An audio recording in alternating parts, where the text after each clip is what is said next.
6일 지방선거를 앞두고 준비한 국민공감 2022 경인적 일꾼은 이번에는 최상봉 더불어민주당 고양특례시장 예비후보와 함께하도록 하겠습니다. 어서 오십시오. 네, 지난 8일에 고양특례시장을 출마를 선언을 하셨습니다. 최상봉 후보는 어떤 후보인지, 어떤 사람인지, 어떤 강점이 있는지 좀 설명을 해주시면 좋을 것 같습니다. 예, 반갑습니다. 고양시장 예비후보 최상봉입니다. 제가 고양시장에 출마하는 이유에 대해서는 간단히 말씀드리겠습니다. 우리 고양시는 제가 28년 전에 여기 고양시로 이사 왔을 때부터 자족도시라고 하는 얘기를 듣고 살았습니다. 이후에 저희 아이들 둘이 초, 중, 고등학교를 다녔는데 지금도 자족도시가 목표인 도시가 되었습니다. 제가 생각하기에는 이 자족도시라고 하는 이 언어가 우리의 생각을 구속하고 있는 것 같습니다. 단순히 이제 베더타운을 극복하기 위해서 자족도시를 이렇게 목표로 삼았는데 제가 생각하기에는 자족도시가 아니라 자족도시를 넘어서 활기찬 K컬처 국제도시로 변신해야 한다고 생각합니다. 저는 이러한 활기찬 K컬처 국제도시로 발전시키는데 기여할 수 있겠다. 그런 소신을 갖고 있는 후보다. 이렇게 생각해서 제 나름의 도전의 삶을 고양시를 위해서 헌신해 보고 싶습니다. 감사합니다. 네, 잘 들었습니다. 이런 질문들 많이 받으실 텐데 후보만의 차별화된 강점은 무엇입니까? 새로운 인물이긴 한데 능력을 어떻게 검증할까요? 이런 질문들 많이 드릴 것 같습니다. 아까 그 자료 화면도 봤는데 특히 접경 지역에서 많이 활동하셨더라고요. 예. 이게 이제 어떻게 검증하느냐의 문제는 사실 참 고민스러운 부분입니다. 왜냐하면 제가 어떤 선출직에 장을 기존에 맡은 적이 없기 때문에 어떤 것으로 이렇게 답해야 될지 참 곤란한데요. 이런 비유를 한번 말씀드리고 싶습니다. 예를 들어서 관료들이 선출직이 됐을 때 그 지방자치단체가 과연 많이 발전했느냐? 꼭 그렇지만은 않습니다. 또 대기업으로 이렇게 대기업에서 근무하다 성공하신 분이 심지어 대통령까지 됐지만 그분의 대한민국 국정 운영이 훌륭했느냐? 그것도 아닙니다. 제가 생각하기에는 이 검증의 기준을 여태껏 제가 역동적인 정치 현장에서 어떤 행보를 취해왔느냐 그걸 보고 판단해 주셨으면 싶습니다. 저는 대학 다닐 때 김대중 대통령의 이 평화주의와 민주주의를 대단히 추종했습니다. 그래서 대통령 그 당시 이제 평민당이죠. 평민당 후보로서 김대중 대통령께서 유세장에 갈 때마다 따라다니며 지지를 호소했습니다. 네. 예, 그리고 그 이후에 노무현 대통령, 그리고 문재인 대통령, 그리고 김경수 도지사 후보, 그리고 지난 이재명 대통령 후보에 이르기까지 이 평화와 민주주의를 위해서 그리고 정말 국민을 위한 정치적인 일관된 행동을 해 주셨던 분, 그분들을 저 역시 일관되게 그분들을 지지했던 저 나름의 소신과 철학, 이걸 보고 판단해 주시면 고맙겠습니다. 네. 지금부터 이제 저랑 대화를 하시면 될 것 같은데요. 자, 후보님이 어떤 분인지 이제 시청자 여러분께서 잘 느끼기 위해서 제가 좀 말씀을 드려보면, 문 대통령 당시 정책 특보도 하셨고, 이재명 캠프에서 여러 활동들을 하셨는데, 제가 알기로는 문재인 대통령이 대통령 19대 때인가요? 그때부터 기본소득을 받아들이자. 이런 주장을 하셨던 분으로 알고 있고 예. 이재명 캠프에서도 사실은 그 기본소득이 자리 잡기까지 최상봉 후보님의 많은 그런 노력이 있었다고 들었습니다. 아마 이제 문재인 대통령 그 당시 이제 대통령 후보께서 기본소득을 그때 좀 과감하게 도입하겠다고 말씀해 주셨으면은 참 그때 저로서는 보람이었을 텐데 그때는 제 역량이 부족했고요. 이번 대선 때는 이미 기본소득이 상당히 보편화돼서 뭐 제가 굳이 말씀을 안 드려도 기본소득이 이렇게 우리 주요 정책으로 자리 잡았고 이번에는 제가 이렇게 기본소득과 이제 기본금융, 기본주택이라고 하는 그 세 기본 가지죠? 실효제, 예. 이 세 가지를 저로서는 이제 우리 대한민국을 변화시킬 수 있는 또 전환기의 위기에 국민들에게 비빌 언덕을 제공해 줄 수 있는 그런 공약으로 이렇게 생각해서 헌신을 했는데요. 이번에는 조금 전에 말씀 주신 것처럼 접경 지역에 평화는 곧 경제다, 평화가 밥이다라고 하는 이재명 후보님의 철학을 홍보하는 데 전력했습니다. 우리 접경 지역이라고 하면 15개 시군이 있는데요. 꼭 경기도뿐만 아니라요. 그렇죠. 예. 인천에도 2개가 있고요. 옹진군과 강화군이 있고 우리 경기도에도 있고 강원도에도 6개 시군이 예. 있습니다. 약 주민으로 보면 300만 주민이 해당이 되고요. 맨날 우리가 이렇게 민주당이 패배를 했는데 이번에는 다른 이유도 있겠지만 저희가 어쨌든 이곳에서 승리를 목표로 했는데 다행히 우리가 4만 표 이상 차이로 이겼습니다. 뭐 좀 아까운 이렇게 패배는 이렇게 있었습니다만 접경 지역에서 평화와 경제에 대한 많은 이렇게 공감대를 불러일으켰다. 저는 그렇게 보람을 느끼고 있습니다. 네, 평화가 경제다. 이 얘기는 저희가 좀 이따 평화타워 때 말씀을 더 해보도록 하겠고요. 고양시장 출사표를 던진 민주당 예비 후보들의 공통된 이제 걱정 중에 하나는 현 이재준 고양 특례시장입니다. 예. 이재준 시장의 그동안의 시정에 대해서 어떤 뭐 장점도 있을 거고 좀 부적절한 부분도 있었을 거라고 판단하실 것 같아요. 예, 예.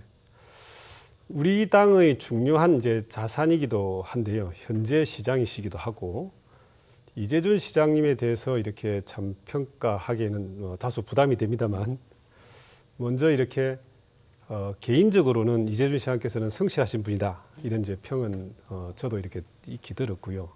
대신에 소통에 있어서는 좀 수월하신 분 아닐까 이제 그런 부분이 있습니다. 그런데 그것보다 더 중요한 게 예.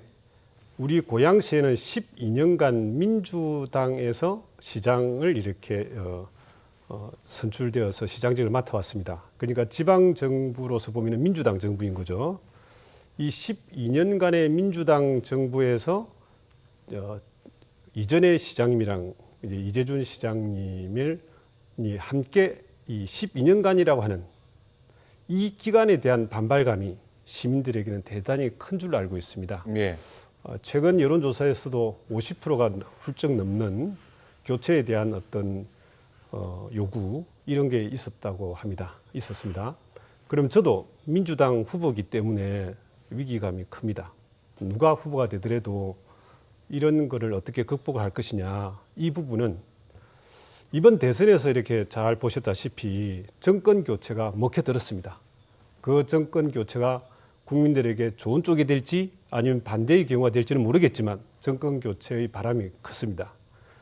우리 고양시에서도 이 지방 정부의 교체를 틀림없이 요구할 텐데 이런 상대당의 지방 정부 교체보다도 더 혁신적이고 새로운 인물이 대안을 제시해야 된다고 생각을 합니다. 예. 이제 그런 측면에서 저는 이재준 시장님에 대한 평가보다도 새로운 대안에 더 관심을 가져주셨으면 싶습니다. 네. 관련된 질문 제가 나중에 공약을 좀 점검한 다음에 반론을 드릴게요. 고양 평화타워를 건립하자 성금을 모아서 이런 말씀을 좀 하셨습니다. 어떤 얘기일까요? 제가 시장으로 출마하는 아주 중요한 하나 그 계기이기도 합니다. 우리 고양시는 잘 아시다시피 남북 전쟁의 상처가 남아있는 철조망, 전쟁의 현장이죠. 그 전쟁의 현장인 철조망이 아직 고양시는 있습니다. 그 다음에 잘 아시다시피 19세기 말 제국주의 열강들이 우리 대한민국, 그때는 조선이죠. 대한민국을 침입할 때 서울로 들어오는 백길이 바로 한강 하구 고양이기도 합니다. 그래서 이 고양시는 사실 제국주의 전쟁과 남북 전쟁을 경험한 역사적으로 의미 깊은 곳입니다. 이렇게 의미 깊은 곳에 또 아름다운 한강 하구의 어떤 전망을 가지고 있습니다.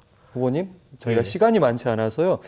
뒤에 공약들이 제가 보니까 공공주택 얘기도 있고 공공원룸까지 가려면 조금 속도를 내야 됩니다. 그러니까 고양 평화타워는 사실 접경 지역이다 보니까 평화가 되게 중요한 지역이고 그렇죠. 시민들의 염원도 모아야 되고 그렇죠. 그래서 성금도 필요한 거고 그래서 에펠탑처럼 만들자 이런 말씀이십니다. 예, 좋은 이렇게 잘 보셨는데요. 이 에펠탑이나 자유의 여신상처럼 다들 인류의 보편적 가치를 이렇게 담고 있습니다. 그래서 우리는 평화라고 하는 보편적 가치를 담아서 이 국민들에게만 이렇게 기금 모금 운동을 하는 게 아니라 세계 평화 애호가들에게도 그리고 그 평화 애호가들이나 평화 기업들에게 평화 타워와 함께 영원히 홍보관을 제공해 주는 거죠. 그러면 제가 생각하기에는 우리 고향 평화 타워를 만드는 충분한 기금이 모일 것 같고요. 그다음 정권이 좀 바뀌었기 때문에 중앙 정부의 도움을 받는 것도 어려움이 많을 것 같습니다. 그런데 중앙 정부도 이런 좋은 뜻에 반대할 이유는 없겠다 그런 생각을 가지고 있습니다. 네. 이제 후보님께서 아까 기본소득도 말씀하셨습니다만은 질문 하나 건너뛰어 가지고요. 공공주택, 공공원룸 10,000호씩 그리고 예. 공공원룸은 10,000실 정도 만들겠다 이런 말씀하셨어요. 어떤 예. 얘기일까요? 이제 아무래도 이제 우리 그 민주당 정부 5년에서 국민들이 가장 실망한 것 중에 하나가 부동산이죠. 여러 가지 이유가 있겠습니다만 공급의 부족 이것도 중요한 이유들로 평가하고 있습니다. 아무래도 무주택자 또 나홀로 부모 또 나홀로 세대 그리고 또 독립하고 싶은 청년들 이런 여러 이제 그 부류에서 각각 필요로 하는 그 주택 수요가 사실 공급 부족은 이렇게 맞다고 생각합니다. 근데 우리 고양시에는 상당한 많은 유휴부지들이 있습니다. 그 유휴부지들을 최대한 활용해서 공영개발 형식으로 1만 세대와 원룸 이제 생활이 좀 가능한 10평형의 원룸 1만실을 만든다고 하면은 상당한 부분에서 기본 주택에 준하는 그런 국민의 주거권, 시민의 주거권 이걸 충족시킬 수 있지 않을까. 그리고 부동산 폭등으로 생기는 불안감 이런 것들도 해결할 수 있지 않을까. 그렇게 생각해서 반드시 그건 좀 지키고 싶고 실천하고 싶습니다. 네. 예정된 시간 마지막 질문인데요. 고양 시민 여러분 그리고 유권자분들에게 하시고 싶은 말씀이 있으시면 말씀을 하십시오. 고양 시민 여러분, 고양시는 자족 도시를 넘어 활기찬 국제 도시, K컬처 국제 도시로 발전할 수 있는 많은 소재들이 있습니다. 많은 자원들을 가지고 있습니다. 우리가 생각을 자족 도시에 한정했기 때문에 그랬을 뿐입니다. 이제 생각의 차이 1%를 시민 여러분들과 제가 용기와 결단을 가지고 도전해 보십시다. 고양시는 두 가지 큰 미래 비전을 가지고 함께 고민해 보십시다. 활기찬 K컬처 국제 도시와 시민들의 삶을 보듬어 줄 수 있는 시민의 언덕 고양 복지를 위해 관행에서 떼묻지 않은 관행으로부터 자유로운 혁신적인 고향을 위한 새로운 인물, 완전한 신상품 최상봉과 함께 같이 가 보십시다. 감사합니다.